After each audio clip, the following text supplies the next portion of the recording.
Okay, I just want to talk a few minutes very quickly about something I keep hearing people talking about. Now that the NBA is playing again, people are talking about, why did the Lakers, if they're so good, why did they lose their first game? Faker Lakers or whatever. A lot of talk, as if the Lakers are not the real deal. So I want to explain to those people why the Lakers lost. Sometimes maybe they don't want to see the reality, or they're turning a blind eye, or maybe they're not aware of what actually happened in the game, or they're just looking for things to attack the Lakers about. If you look at the game, you'll see that obviously LeBron James did not play the second half. Okay? And obviously, go back and look at the game. Obviously, they won the first half.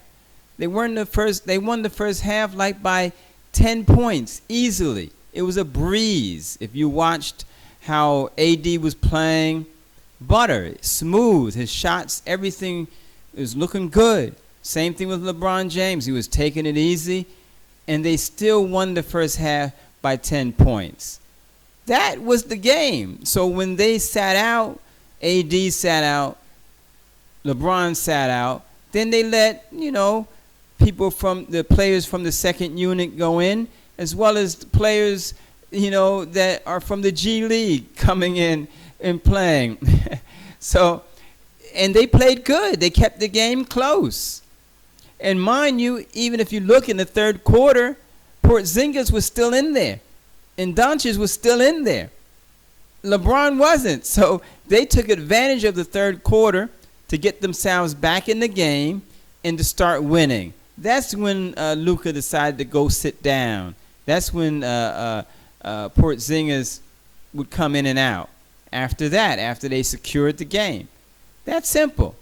All right? And also you have to remember, when they put in the second unit, they put in the bench players, and LeBron and AD sat out. What also happened? You have to remember that Caruso wasn't in there, right? And he always makes a big difference. You have to remember, because what happens? First of all, without Avery Bradley in there, Caruso was one of the main replacements to do work. When AB is out, Avery Bradley is out, it was time for Caruso to shine, and he wasn't even in there. So that made a big difference too. Don't underestimate the benefit and impact of Caruso. Okay?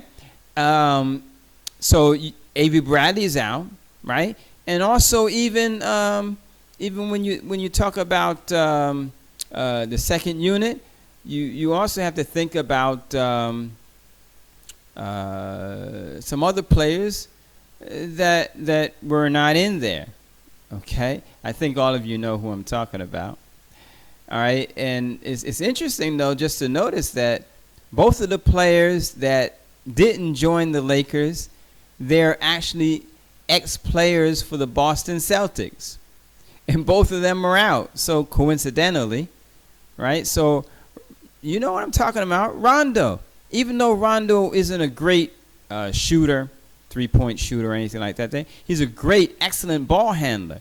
So him being there in the second unit also makes a big difference. Him not being there, all right? But when he is there, that ball handling is very important, knowing where to pass to who and knowing how to pass, and excellent passer.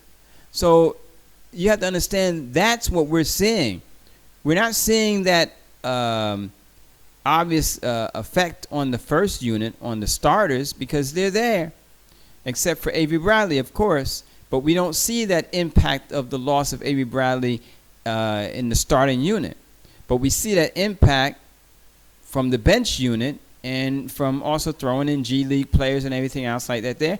And they still kept the game pretty close. You got to give them credit for that. With no AD and no LeBron, they still kept the game close. Yeah, I know you say also, that the Mavericks threw in their bench players too. But you got to look at this at the third quarter. Third quarter, Doncic was still in there, and Porzingis was still in there.